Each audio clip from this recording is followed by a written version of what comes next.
மானானது நீரோடைகளை வாஞ்சித்து கதறுகிறது போல, தேவனே என் ஆத்துமா உம்மை வாஞ்சித்து கதறுகிறது என்று சங்கீதம் 42:1 நாம் வாசிக்கிறோம். இந்த சங்கீதத்துக்கு பின்னால் ஒரு மிகப்பெரிய தேவனுடைய கிருபையின் வரலாறு இருக்கிறது என்று சொன்னால் உங்களால் எத்தனை பேரால நம்ப முடியும்? ஆனால் அதுதான் நிதர்சனமான உண்மையாக காணப்படுகிறது. என்னாகமம் 16வது அதிகாரத்துல கோராகு என்ற இஸ்ரவேல் தேசத்தின் தலைவர் ஒருவர் தன்னோடு கூட மற்ற 250 தலைவர்களை சேர்த்து கொண்டு மோசேவனுடைய தலைமைக்கு எதிராக கலகம் செய்கிறார், கீழ்ப்படியாமல் போகிறார். மோசேவை தேவன் தான் தலைவராக ஏற்படுத்தி வச்சிருந்தார். ஆகையினால மோசேவுக்கு எதிரான கீழ்ப்படியாமை, மோசேவுக்கு எதிரான கலகம் தனக்கு எதிரான கலகமாகவே ஆண்டவர் கருதினார். ஆகையினால கர்த்தர் அவர்களை தண்டிக்கும்படியாக பூமி தன்னுடைய வாயை திறந்து இவர்களை எல்லாரையும் விழுங்கி போட்டது என்று வசனம் சொல்லுகிறது. நம்ம இங்க இந்த வசனத்தை வாசித்த உடனே நம்ம என்ன புரிந்து கொள்வோம்னா, இவருடைய குடும்பத்தில் இருந்த எல்லாருமே மரித்து போனார்கள் அப்படின்னு புரிந்துப்போம்.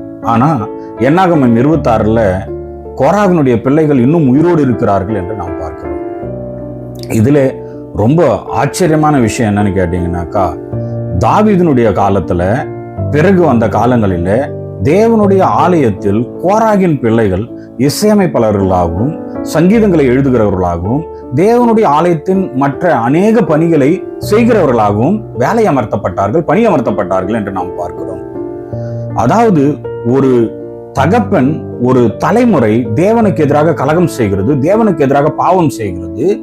ஆனா அவருடைய குழந்தைகளுக்கு அந்த பெற்றோர்களுடைய சாபம் கடத்தப்படவில்லை. கர்த்தர் அந்த சாபத்தை உடைக்கிறார், கர்த்தர் அந்த சாபத்தை விலக்குகிறார். விலக்கி இப்போ தேவனுடைய ஆலயத்துல இவர்கள் ஒரு மிக முக்கியமான பணியிலே அமர்த்தப்படுகிறார்கள். அது மாத்திரல்ல, சங்கீதங்கள் 11 சங்கீதங்களை இவர்கள் வேதாகமத்தில் எழுதியிருக்கிறார்கள். நம்ம கோராகினுடைய புத்திரர்களிடத்துல தேவனுடைய அதிசயமான கிருபையை நாம் விளங்குகிறதை நாம் பார்க்கிறோம்.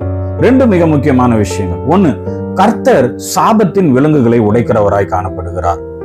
2வது, கர்த்தர் உங்களுடைய தப்பிதங்களை காட்டிலும் அவருடைய கிருபை பெரியது என்பதை இங்கே விளங்க செய்கிறார். அவருடைய கிருபைக்கு அப்பால் உங்களுடைய தப்பிதங்களோ உங்களுடைய பாவங்களோ இருக்கவே முடியாது. அவருடைய கிருபை உங்களுடைய பாவங்களை மூடக்கூடிய சக்தி வாய்ந்ததாய் காணப்படுகிறது. அதனால பயப்படாதீங்க. கர்த்தர் உங்களுடைய குடும்பத்தில் இருக்கிற சாபங்களை உடைக்க வல்லவர், அவர் பாவங்களை உடைக்க வல்லவர். அவர் பாவத்தை தான் வெறுக்கிறாரு, உங்களை வெறுப்பது கிடையாது. இயேசு உங்களை நேசிக்கிறார் என்பது 100% உண்மையானது.